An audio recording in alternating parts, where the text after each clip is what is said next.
स्वामी जी, आपको पता ही होगा चिन्मयानंद जी का जो केस शाहजहांपुर में चल रहा है, उसके बारे में आपको क्या राय है आपकी? मेरी आप उसके दृष्टिकोण आप किस नजरिए से उसको देखते हैं? वो सही है गलत है वो तो बाद में बात होगी, लेकिन पहले आपका दृष्टिकोण जान लेते हैं उसमें क्या है। चलिए, देखो अमन जी, पहली बात तो यह है कि जब भी कोई केस उठता है तो सामाजिक तल पे जो उस पर बात होती है वो एक दूसरी चर्चा होती है। एक समय उनका बड़ा नाम है जी, तो आज वो बदनाम हो रहे हैं तो लोग मजा ले रहे हैं। बिल्कुल। मेरा कभी भी दृष्टिकोण इस तरीके का नहीं होता। मेरा मजा लेने का दृष्टिकोण नहीं होता, बल्कि किसी भी बात की गहराई में जाके समाज उससे क्या सीख सकता है, क्या समझ सकता है, इन सब मुद्दों पे ज्यादा चर्चा होनी चाहिए। जब हमारे यहाँ की बात हुई थी कि हम इस विषय पे बैठ के बात करेंगे जी, तो भी मेरा यही सोच था कि मैं यहाँ पे कोई चिन्मयानंद को गुनहगार बताने के लिए कि वो गुनहगार हैं, कि वो बुरे इंसान हैं, इसलिए नहीं आया हूं। ना ही ये बताने आया हूं कि वो लड़की अच्छी है कि लड़की बुरी है। ये तो एक अलग मैटर हो गया। यहाँ पे चर्चा हम सब विषयों पे करेंगे। हम उनके जीवन पे चर्चा करना चाहेंगे और वो होनी चाहिए। जी। आरंभ करने से पहले मैं एक बात कह दूं कि मेरा सदा से मानना रहा है कि एक सन्यासी का जीवन नहीं होता। एक सन्यासी का जीवन समाज की प्रॉपर्टी होता है, और यही कारण है कि सन्यासी के जीवन के ही ऊपर जीवन परिचय और सब लिखा जाता है। तो एक समाज को जानने का हक होता है कि एक सन्यासी का जीवन कैसे होता है, क्योंकि समाज में जो लोग हैं वो एक तरीके से व्यथित हैं, कुंठित हैं, परेशान हैं, तो अपनी समस्याओं को लेके आगे बढ़ना चाहते हैं।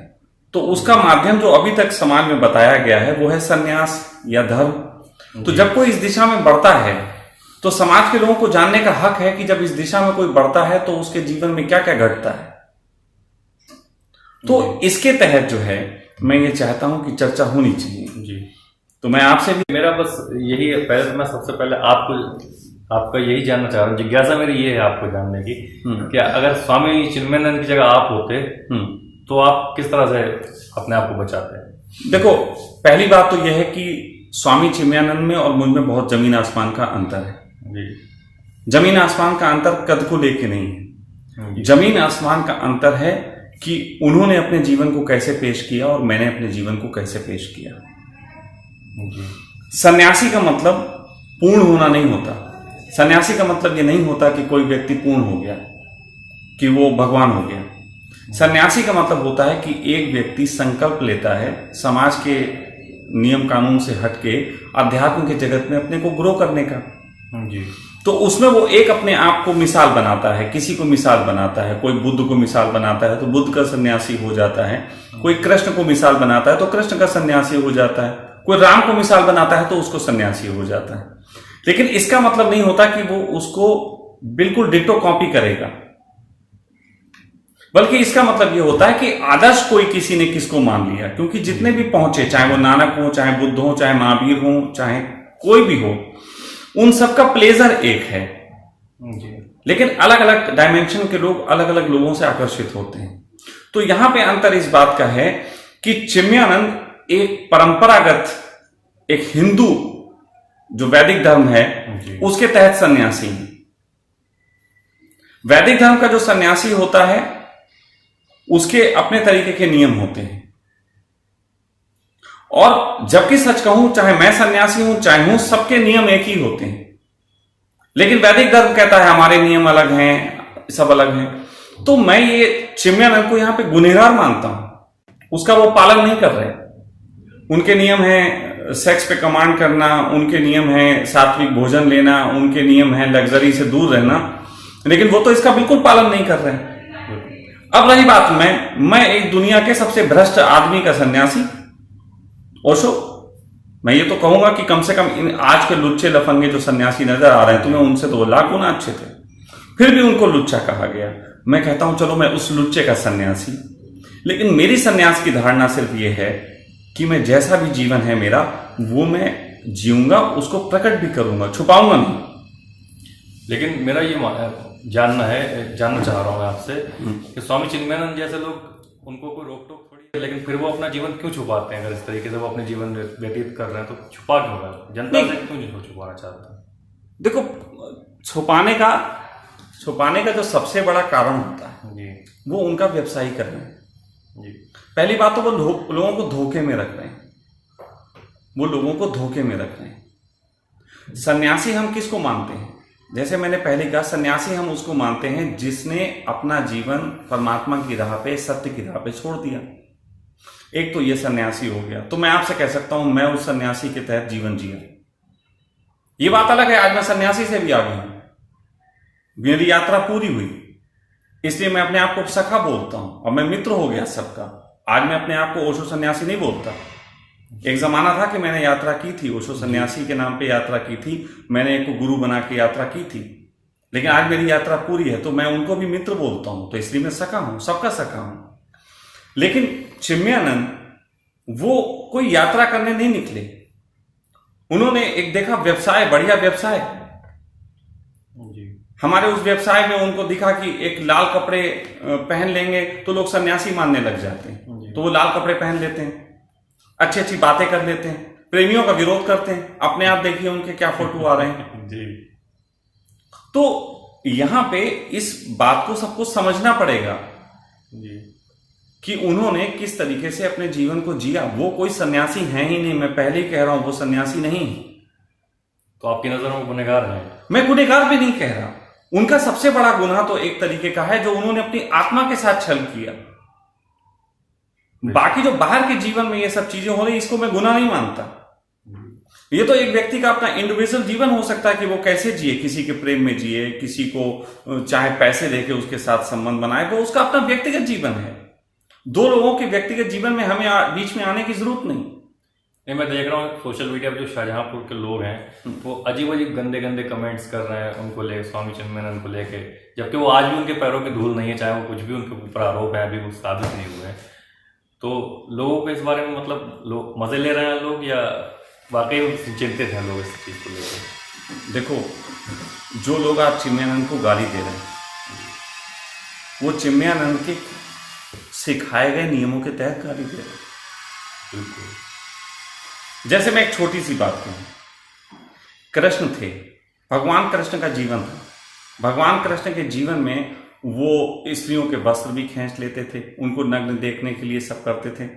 वो सारे उल्लेख हैं, जैसा जीवन था वैसा उल्लेख है। बिल्कुल है। लेकिन उसके बाद जो कृष्ण के मानने वाले हैं वो क्या करते हैं? वो तुमसे कहेंगे नहीं, स्त्रियों के निकट नहीं जाना चाहिए, इस तरीके से ऐसा नहीं करना चाहिए। तो ये सब ऐसा है कि समाज में सन्यास के नाम पे तुम्हें धंधे सिखाए गए।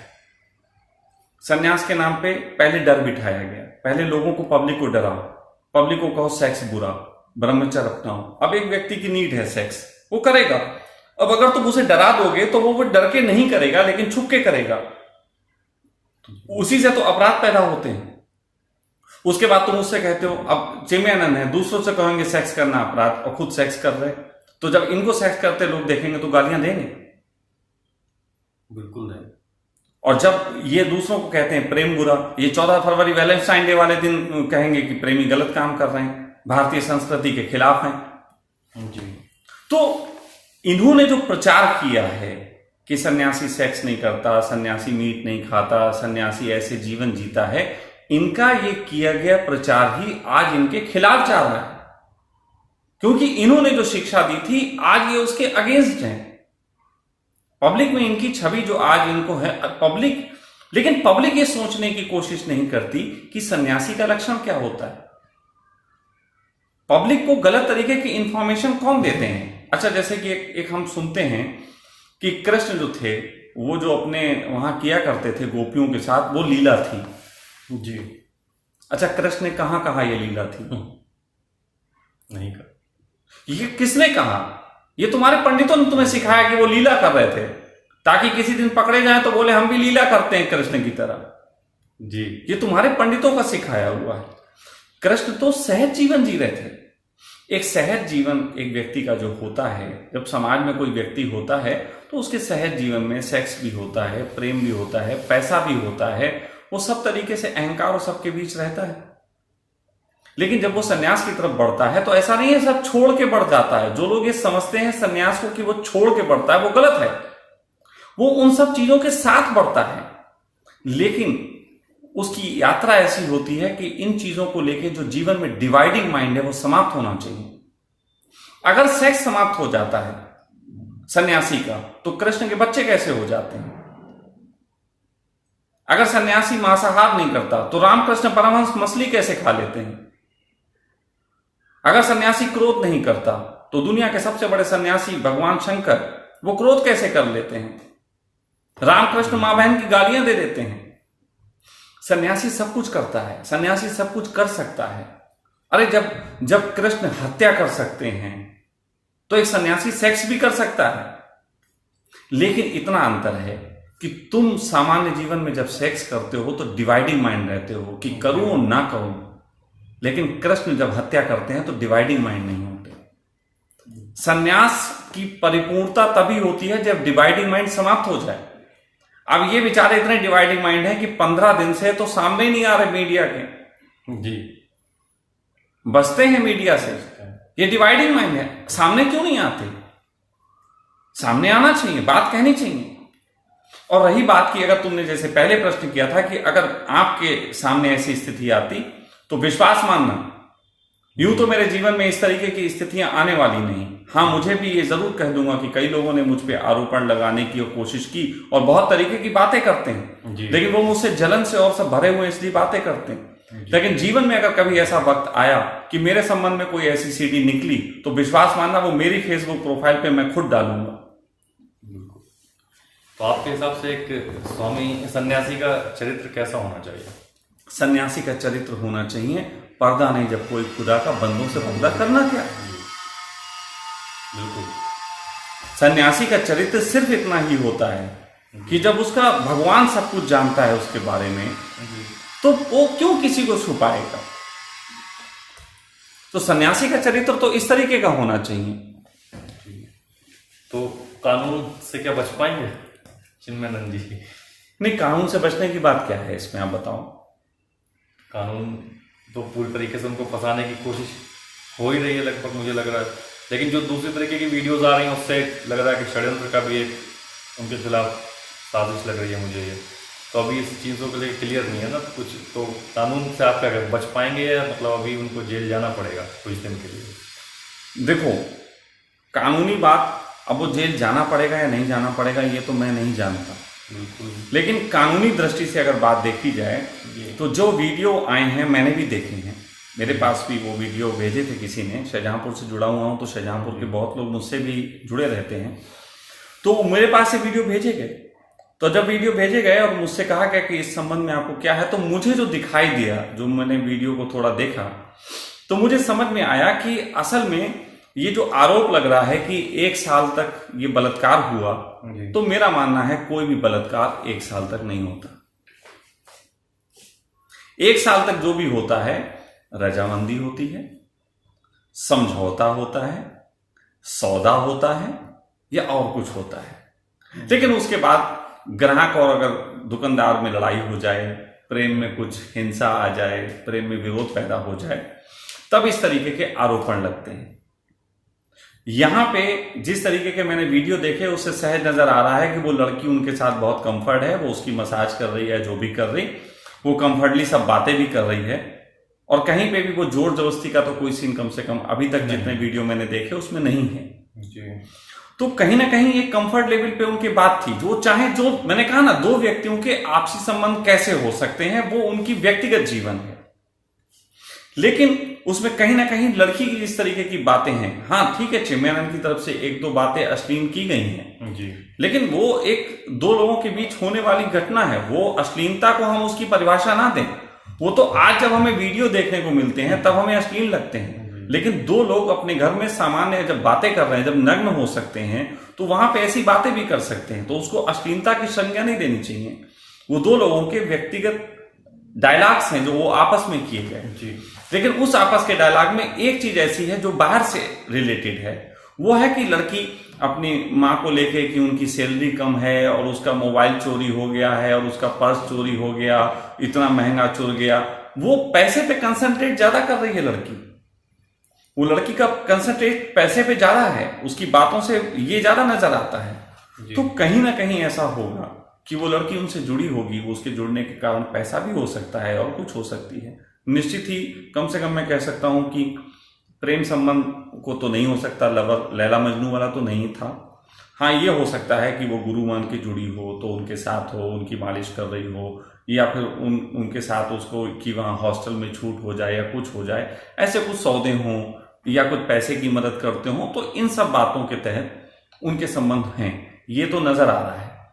लेकिन लड़की कहीं ना कहीं मनी माइंडेड ज्यादा नजर आ रही है। हाँ, एक पुरुष चित्त के तहत जो पैसा दे रहा है तो निश्चित ही वो अपनी मसाज करा रहा है, सेक्स भी होता हो, जो भी होता हो, जो कि अभी तक वीडियो में नहीं दिखा, होता होगा तो ठीक है, मुझे नहीं कहता कि उसमें कोई आपत्ति है। लेकिन कुल मिला के जो चिन्मयानंद के संबंध में बात है कि हाँ, एक सामाजिक बहुत बड़ी उनको हानि होगी, लेकिन वो समाज की हानि वही हानि है जो उन्होंने स्वयं बनाई थी। जैसा मैंने भी आपसे पहले कहा, वो उन्होंने स्वयं बनाई थी, वही हानि। और मैं यहां पे कहना चाहता हूं, हटा दो चिन्मयानंद को, हटा दो उस लड़की को। यहां पे यह समझना पड़ेगा कि आखिर ये लोग जो सन्यासियों को लेके इस तरीके की धारणा बना लेते हैं, ये लोग क्यों नहीं सीखते? असली गुनहगार ये लोग हैं। इतनी जानकारी जगत में हो गई, इतनी किताबें हैं, इतना सब कुछ है, आपको ये समझना चाहिए कि आप बढ़ किधर रहे हो।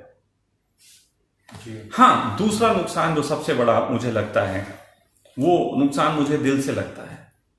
वो नुकसान है कि चिन्मयानंद को मानने वाले बहुत से ऐसे होंगे जो उनको बहुत गहरे में प्रेम करते होंगे, श्रद्धा करते होंगे, जिनके जीवन में थोड़ी भक्ति आ रही होगी, थोड़ी ये सब आ रहा होगा। वो लोग एक बहुत बड़े डिप्रेशन में चले जाते हैं। जब भी कोई ऐसी घटना घटती है, ऐसे लोग बहुत बड़े डिप्रेशन में चले जाते हैं। तो कहीं ना कहीं ये बहुत जरूरी है कि हमें समाज में एक कुछ नए तरीके की सोच को निर्माण करना पड़ेगा। मैं उन सभी लोगों को जो ये वीडियो सुनते हैं, और उनमें से बहुत से लोग ऐसे हो सकते हैं जो चिन्मयानंद के भक्त हों या कुछ हों, मैं उन सबको कहना चाहूंगा कि आप लोगों का कोई भी कसूर नहीं है। आपने एक गलत इंसान को माना, छोड़ दीजिए, आज वो सिद्ध हो गया गलत इंसान। लेकिन मैं आपसे ये कहूंगा कि आपने कहानियां सुनी हैं इसी देश की कि पत्थर को पूजने वाले भगवान हो गए, पत्थर तो वहीं पड़ा रहता है। आप चिन्मयानंद को एक पत्थर मान लो, आप मान लो कि वो एक पत्थर था, एक 2 कौड़ी का पत्थर था, लेकिन आपको उसके प्रति झुकने में, आपको उसके प्रति श्रद्धा में जो आनंद आ रहा था, वो तो पत्थर नहीं था। जो प्लेजर आ रहा था वो तो झूठा नहीं था। वो व्यक्ति झूठा हो सकता है जिसके प्रति आपने श्रद्धा बनाई, लेकिन आपकी श्रद्धा तो झूठी नहीं थी। तो आप क्यों शर्माओ किसी से? अगर कल को कोई आपसे पूछे कि आप चिन्मयानंद के चेहरे और आपका अपमान करें, तो कहना हो सकता है कि मैम जिसे पूछते थे वो पत्थर निकल गया, लेकिन हमारी श्रद्धा वैसी है। वो उस व्यक्ति के प्रति नहीं है, बल्कि हर व्यक्ति के अंदर एक परमात्मा है। इंसान जब भी किसी सन्यासी के पैर छूता है तो सच में वो परमात्मा के पैर छूता है। सन्यासी तो बीच में आ रहा होता है। जो मोहम्मद साहब कह रहे हैं कि अल्लाह की बात, तो मोहम्मद साहब तो पैगंबर हैं, केवल पैगाम दे रहे हैं, वो अल्लाह तक पहुंचाने का पैगाम है। जी बिल्कुल। अगर कोई सन्यासी के पैरों में कोई पड़ रहा है तो वो सन्यासी के पैरों में नहीं पड़ रहा, बल्कि वो उस एनर्जी के पैरों में पड़ रहा है जो कि यूनिवर्स है, जो कि गलत और सही की परिभाषा से मुक्त है। तो जो भी लोग ऐसे सुन रहे हैं उनको किसी भी तरीके से डिप्रेशन में जाने की जरूरत नहीं। मैं उनके लिए चिंतित होता हूं, बहुत ज्यादा चिंतित होता हूं। फिर कुछ मुद्दे और हैं जिन पे बात करनी पड़ेगी। जी। पहली बात यह है कि ये मुद्दा कानून तक पहुंचता है।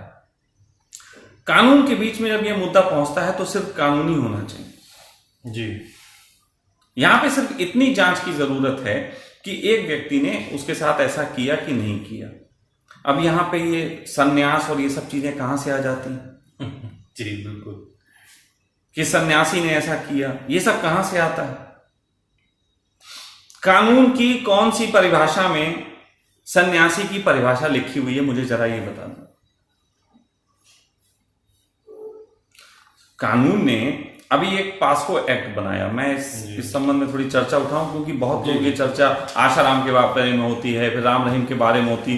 कई लोग तो मुझे भी कह देते हैं दिव्या के साथ देख के राम रहीम टाइप, मैं तो बहुत खुल के स्वीकार करता हूं, मुझे तो तुम कुछ भी नहीं कर सकते, मुझे तो कानून भी तुम्हारा कुछ नहीं बिगाड़ सकता। लेकिन मैं एक बात कहता हूं, पास्को एक्ट या तुमने जो भी बनाया, तो जब भी कोई नियम कानून बनाए जाते हैं तो दो पक्षों के संबंध में कुछ परिभाषाएं तो लिखी जाती हैं। बिल्कुल। अब ये परिभाषा कौन तय करेगा कि क्या परिभाषा होनी चाहिए? एक व्यक्ति कहता है मैं सन्यासी, आप उसे सन्यासी मान लेंगे? अभी एक आदमी लाल कपड़े पहन के बोले मैं सन्यासी हूं, महान सन्यासी हूं, मैं जगत गुरु, तो क्या आप मान लेंगे? नहीं मानेंगे। लेकिन उसके ऊपर अभी एक केस लग जाए तो ये जरूर हो जाएगा एक सन्यासी ने रेप किया। क्यों मानेंगे फिर?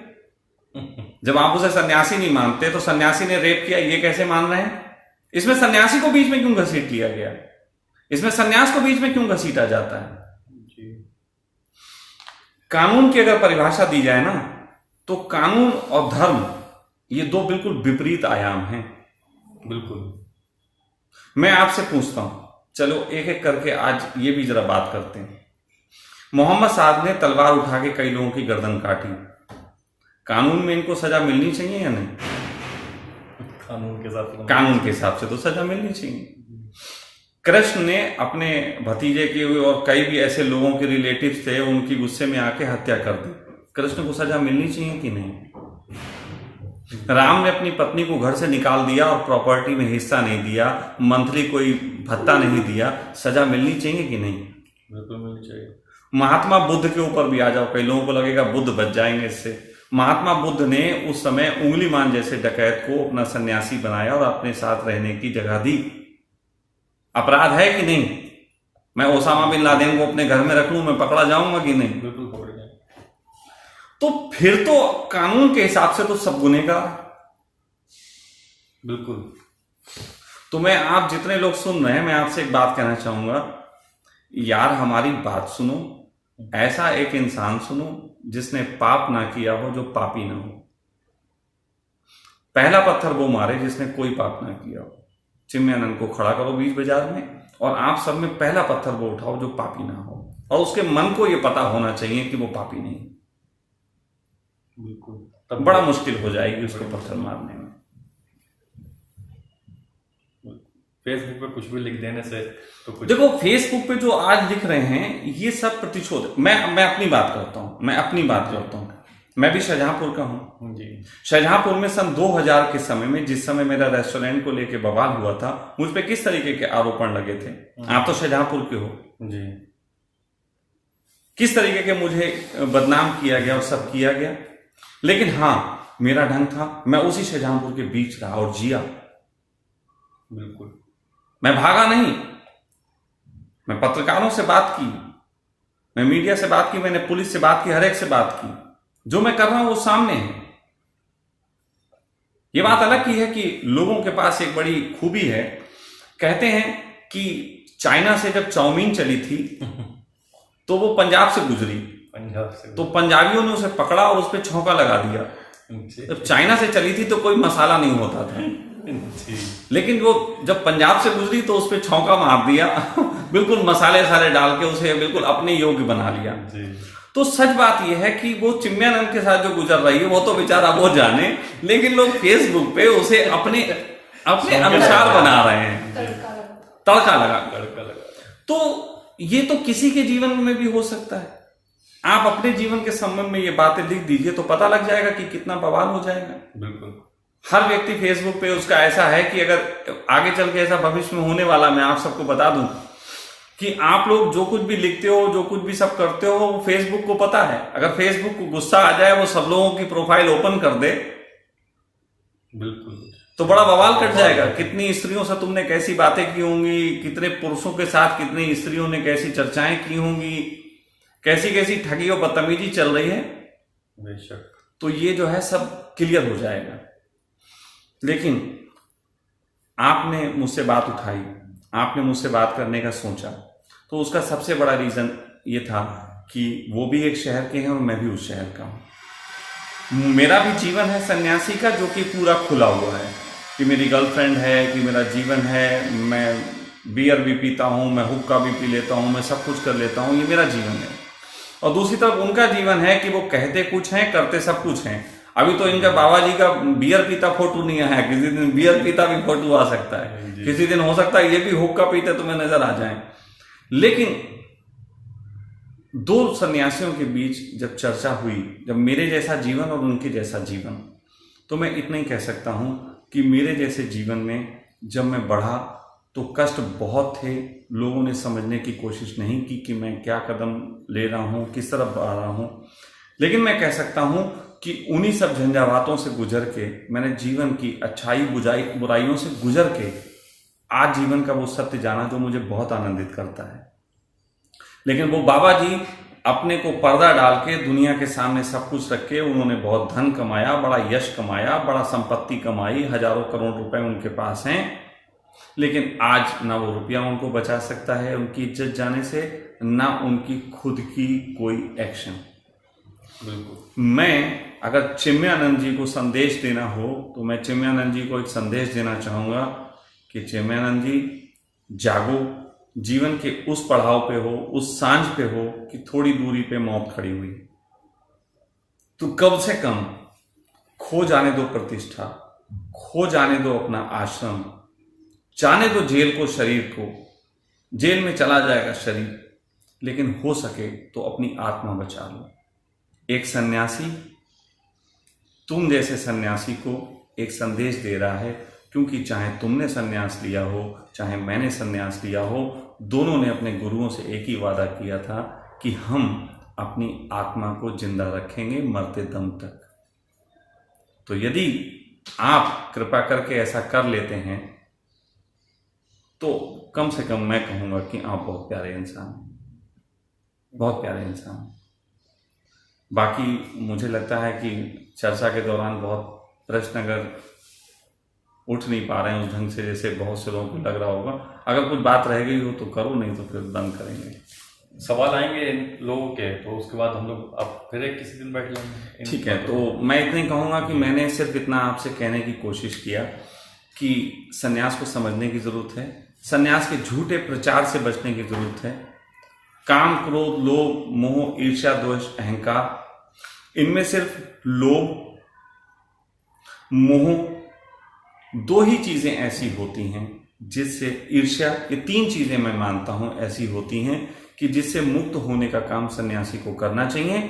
बाकी काम, क्रोध, लोभ और ये अहंकार, इनसे कोई मुक्त होने की जरूरत नहीं है। ये आपकी वो ऊर्जाएं हैं जिन ऊर्जाओं के साथ आप मैत्री करके इस जगत का आनंद उठा सकते हैं। मेरी तरफ से अंत में आपको यही संदेश है, कृपया करके इन मूढ़ों के प्रचार में बिल्कुल ना फंसें। इन मूढ़ों के प्रचार से अच्छा आप ये समझें कि अगर सेक्स की जरूरत नहीं होती तो परमात्मा ने नहीं दिया होता, अगर क्रोध की जरूरत नहीं होती तो परमात्मा ने नहीं दिया होता, अगर लोभ की जरूरत नहीं होती तो संसार का इतना डेवलपमेंट नहीं हुआ होता। लेकिन हाँ, परमात्मा ने मोह नहीं दिया, ये परमात्मा की देन नहीं है, ये हमारी इंसानी कमजोरी है। परमात्मा ने ईर्ष्या नहीं दी, ये इंसानी कमजोरी है। तो इन सब चीजों से जो इंसानी कमजोरियां हैं, हमें उनसे मुक्त होना है। जो परमात्मा ने दी हमारी ऊर्जाएं हैं, उनसे मुक्त होने का हमें कोई कार्य नहीं करना है। तो बस अंत में ये संदेश, आप लोगों का बहुत बहुत धन्यवाद। बाकी आप लोग अगर कोई प्रश्न उठाते हैं जो मुझे लगेगा उत्तर देने योग्य है, तो अमन हो या ना हो, मैं आपके बीच आके अपनी बात कहूँगा।